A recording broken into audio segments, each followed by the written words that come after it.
Secretary, Hereford head coach Marc Richards, after the victory over Aston Villa in the friendly. What did you make of it this afternoon? Really good test, really good workout, sort of a week away from the start of the season. I thought they shifted the ball extremely well, really competitive. It felt realistic in terms of a competitive league game. And I think the boys would have got through some serious mileage today. So, yeah, really pleased obviously to get a positive result. And I thought there was spells today which was really encouraging. Would you say some of the players are fighting for their starting spot next week? Yeah, I just said to the boys now, I said it's given me some massive headaches, which is exactly what I want. Some of the lads that obviously come off the bench today, but just that strength and depth of what we wanted to have in the squad, I think is not far off. And you're trying to add to it, 2 trialists and a goalkeeper trialist who didn't come on today, but what's the thinking there? Are you likely to look at those again during the week, or will you make a decision fairly quickly? Yeah, I think we might be there with one, but yeah, the potential will be in Tuesday, Thursday, and then we'll obviously see where we're at for the Spennymoor game. So it's a normal training regime over the weekend? Yeah, so we're into it kind of now, Tuesday, Thursdays, obviously Saturdays in terms of the fixture pile-up, I suppose, in August is crazy with 8 games. So obviously the first 2 are Saturday, Tuesday, but we're into those Tuesday, Thursday training sessions to obviously sort of take us in for the first couple of months of the season. What are the main real positives that you've seen during the pre-season? Could you name us 2 or 3? I just think it's how well the boys have got on, but also how well they're actually taking on the information. I think that's really encouraging to see, and that they're actually taking responsibility for it out there on the pitch. And I feel like we've got quite a few just natural leaders. So yeah, real positive in terms of that. But also, like you said, the competition for places. I look at it and I look at nearly every position, and there's a couple of players who can, play in that position and do a really good job. There's no Rowan Liebert today, no Simeon May. Are they injured?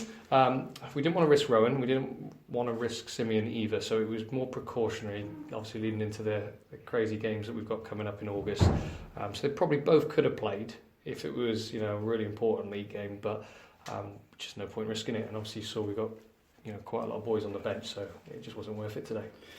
Positive for me has been the sort of free kick and corner routines. It seems to be much enhanced from last year. How much work have you realistically done on it? We've done some work on it. I don't want to give too much away, but it's something that's a massive part of any level. Set pieces at whatever level of football is vital. And it makes a huge difference come the end of the season, both defending them and obviously attacking them. So yeah, it's a massive part of the game. What are you trying to do this week within the next 7 days? Trying to get them as fresh and as ready as we possibly can for Spennymoor, and then obviously leading into the Gloucester game. So it's just going to be ensuring that we continue reiterating the same messages that we have been all pre-season, and just making sure we're nursing any of the little knocks and niggles so everybody's available for selection come Saturday. And you need that strength in depth. A quarter of the season's done by the 7th of September. Yeah, it's crazy. It is such a crazy start.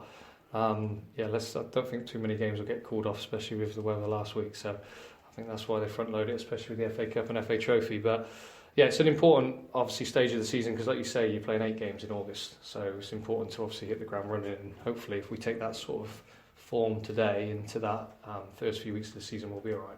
How close are you to the strength in depth that you're really looking for? I don't think we're far off. I think maybe 1 or 2, and yeah, we're not far off. Thanks for your time. Cheers, guys. Can you tell us a little bit more about your new signing? I thought you were about to say it was a week off now, and you're going to say it'd be better performances since I've been away. Sorry, the new signing.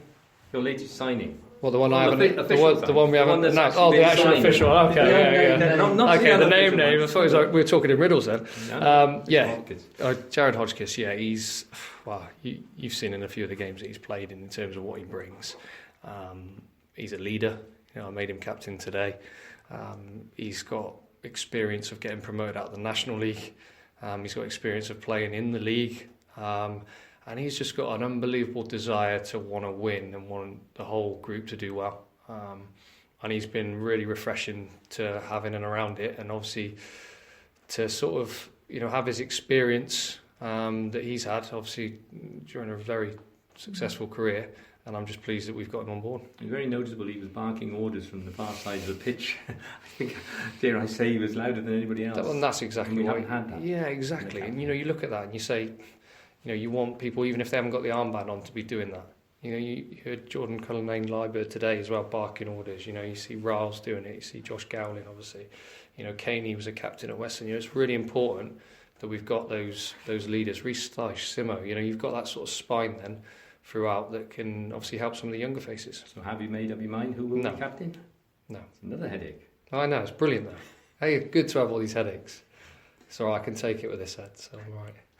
What would you say to fans that maybe haven't been since the end of last season, haven't seen your side this pre-season? What would you say is the difference? I think it's a completely different looking squad, isn't it, from what we finished up with end of last season. Obviously there is, you know, a few familiar faces, but we felt like we needed to sort of overhaul the squad to be competitive in the National League North, and that's what we've done. And I'd like to think that at times today there was some really attacking, exciting football. We want to bring that, but we need to be resilient and robust and tough to break down at times. And, you know, as Keith mentioned, in terms of the set pieces, we need to be on point, both defensively and from an attacking perspective. I got quite excited today, so let's not get carried away. It's only pre-season, but yeah, there was some real good signs today. Let's hope we can continue that development. We haven't conceded against either under-23 side, and they're both quite reasonably strong sides. Yeah, what was it, the width of the post today, wasn't it? A couple of good saves from Brandon. So yeah, no, it was, yeah, that's pleasing. You know, and it's just, you know, they worked their socks off again today, and you know, every single one of them, you know, fighting and scrapping for each other in a pre-season friendly, putting their body on the line, tackles, headers. That's been the nice thing about a lot of the pre-season games. They've been really competitive. There's not been anybody pulling out tackles.